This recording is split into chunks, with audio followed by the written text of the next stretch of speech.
যে প্রেম একজন রাজাকে সন্ন্যাসী বানিয়েছিল, সেই প্রেমেই লুকিয়েছিল বিশ্বাসঘাতকতা। উজ্জয়িনীর মহারাজ ভর্তৃহরি ক্ষমতা ছিল তার হাতে, কিন্তু হৃদয় ছিল এক নারীর কাছে বন্দী।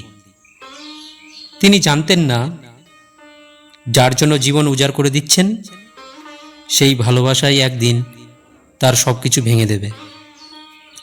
চলুন ফিরে যাই সেই রাজপ্রাসাদে, যেখানে একদিন একটি ফল বদলে দিয়েছিল ইতিহাস। উজ্জয়িনীর রাজা ভর্তৃহরি শক্তি, জ্ঞান ও প্রতাপে অতুলনীয়, কিন্তু তার সবচেয়ে বড় পরিচয় ছিল তিনি গভীরভাবে প্রেমে পড়েছিলেন তার রানী পিঙ্গলার। রাজা পিঙ্গলাকে শুধু রানী নয়, নিজের প্রাণের থেকেও বেশি ভালোবাসতেন। সভাসদরা বলতেন, মহারাজের দুর্বলতা যদি কিছু থাকে তবে তা হলো রানী।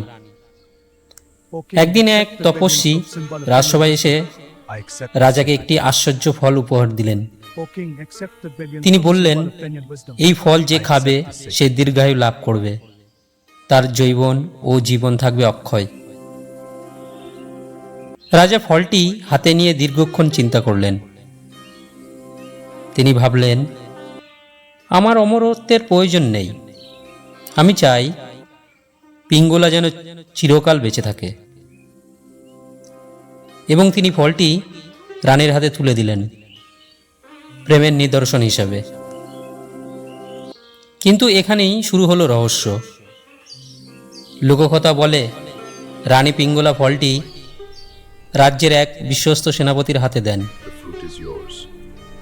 সেনাপতি আবার তার নিজের প্রিয় এক নর্তকীর হাতে তুলে দেয়, আর সেই নর্তকী রাজাকে অত্যন্ত শ্রদ্ধা করত বলে ফলটি আবার রাজাকেই উপহার দেয়। যখন ফলটি দ্বিতীয়বার রাজার হাতে ফিরে এলো, তিনি স্তম্ভিত হয়ে গেলেন। আমি যে ফল রানীকে দিয়েছিলাম তা আমার কাছে ফিরল কিভাবে? রাজা অনুসন্ধান করলেন। ঘটনার পুরো চক্র জানার পর তার মনে জন্ম নিল গভীর আঘাত ও সন্দেহ। তিনি ভাবলেন, যার জন্য আমি অমরত্ব ত্যাগ করলাম, সে কি আমার প্রেমকে গুরুত্ব দিল না? কিছু কাহিনীতে বলা হয় এই ছিল সত্যিকারের বিশ্বাসঘাতকতা। আবার অন্য জনশ্রুতিতে বলা হয়, রানী হয়তো রাজনৈতিক কারণেই ফলটি অন্যকে দিয়েছিলেন, রাজ্যের সুরক্ষার স্বার্থে। কিন্তু রাজা তখন আর যুক্তি শুনতে প্রস্তুত ছিলেন না। আঘাত তার হৃদয়কে গ্রাস করেছিল। এই ঘটনার পর ভর্তৃহরি গভীরভাবে উপলব্ধি করেন, প্রেম, যৌবন, ক্ষমতা সবই ক্ষণস্থায়ী। তিনি সিংহাসন ত্যাগ করলেন, রাজপাট ছেড়ে সন্ন্যাস গ্রহণ করেন।